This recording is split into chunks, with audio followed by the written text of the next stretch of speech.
यह कहानी एक छोटे से गांव की है जहां के लोग रात होते ही घरों में घुस जाते थे और किसी को बाहर निकलने की हिम्मत नहीं होती थी। गांव के बाहरी इलाकों में एक पुरानी हवेली खड़ी थी जो लोग के लिए एक खौफ का कारण बन चुकी थी। कोई भी उस हवेली के पास जाने की हिम्मत नहीं करता था क्योंकि लोग कहते थे कि वह हवेली है वो जो है भूतिया है और वहाँ रात के समय अजीब अजीब आवाज़ें आती है। गांव के बच्चों को यह कहानी सुनाई जाती थी कि वह हवेली पहले एक राजा की थी जो बहुत ही क्रूर और निर्दयी था। कहा जाता था कि उसने अपने राज्य के लोगों से बहुत ज्यादती की थी।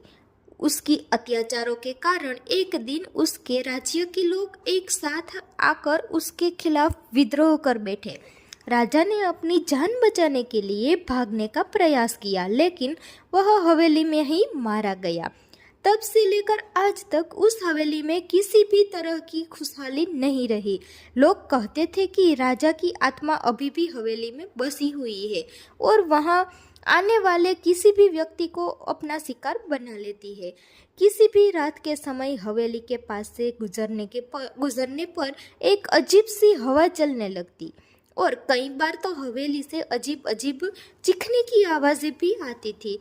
कुछ लोग यह भी कहते थे कि हवेली के अंदर रात के समय किसी एक महिला का रूप दिखाई देता है जो अपनी सफ़ेद साड़ी में लिपटी रहती है और उसकी आंखें खून से लाल होती है। यह सुनकर गांव के लोग उस हवेली से दूर ही रहते थे।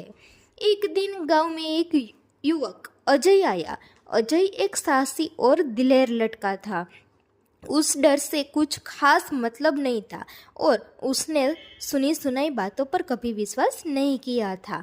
जब उसने गांव वालों से हवेली के बारे में सुना तो उसका मन उस हवेली में जाने का हुआ। वह जानना चाहता था कि क्या सचमुच वहाँ कोई भूत प्रेत है या फिर यह बस एक मनगढ़ंत कहानी है। अजय ने एक रात हवेली जाने का निश्चय किया। जैसे ही रात का अंधेरा छाया वह हवेली की ओर चल पड़ा। हवेली का रास्ता घना जंगल था और हवा में ठंडक भी बढ़ी गई थी। धीरे धीरे हवेली सामने दिखने लगी और अजय का दिल तेजी से धड़कने लगा। हवेली के विशाल दरवाजे और खिड़कियों से अंधेरे में एक रहस्यमय आभा निकल रही थी। अजय ने कदम बढ़ाए और हवेली के अंदर प्रवेश किया। जैसे ही वह हवेली में दाखिल हुआ उसे एक अजीब सी ठंडी हवा का एहसास हुआ जैसे कोई कंबल ओढ़े खड़ा हो। हवेली के अंदर अंधेरा था और कुछ भी साफ नहीं था। अजय ने अपनी जेब से एक छोटी सी टॉर्च निकाली और रोशनी बढ़ाने की कोशिश की। जैसे ही उसने टॉर्च की रोशनी दी अचानक हवेली के अंदर एक अजीब सी चीख सुनाई दी। अजय का दिल जोर जोर से धड़कने लगा लेकिन उसने साहस बनाए रखा। यह बस हवेली का खंडहर है उसने सोचा और आगे बढ़ने लगा। लेकिन जैसे जैसे वह अंदर बढ़ता गया उसे महसूस हुआ कि हवेली में कुछ और है। अचानक एक सफ़ेद साड़ी पहने महिला की छाया सामने दिखाई दी। उसकी आंखें लाल थी और वह धीरे धीरे उसकी तरफ बढ़ रही थी। अजय की हिम्मत जवाब दे गई लेकिन उसने खुद को संभाला और चुपके से पीछे मुड़कर भागने की योजना बनाई।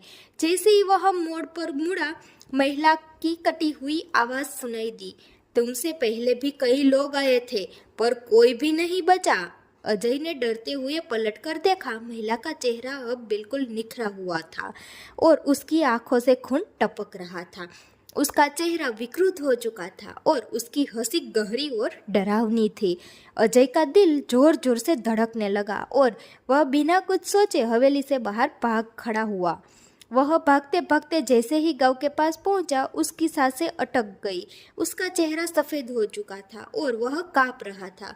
उसने गांव वालों को हवेली में जो भी कुछ भी देखा वह सारी बातें बताई। गांव वालों ने सुना तो उसकी आंखों में डर साफ नजर आ रहा था।